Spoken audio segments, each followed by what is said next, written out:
നിനക്കെൻ്റെ കൂടെ നിൽക്കാൻ സമയമില്ലെങ്കിൽ ഞാൻ മനസ്സിലാക്കും നിന്റെ തിരക്കുകളെക്കുറിച്ച്.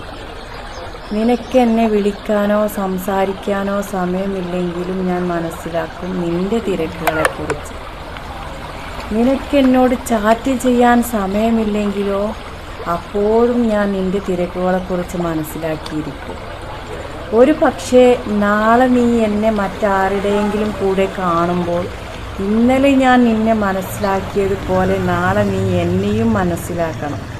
നമ്മുടെ തിരക്കുകളും പ്രവർത്തനങ്ങളും എല്ലാം കഴിഞ്ഞതിന് ശേഷമാണ് ചിലതിനൊക്കെ നമ്മൾ പ്രാധാന്യം കൊടുക്കുന്നത് എങ്കിൽ കൈവിട്ടു പോകും ചിലതൊക്കെ.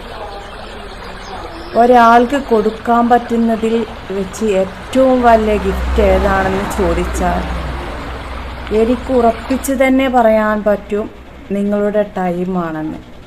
ശരിയല്ലേ?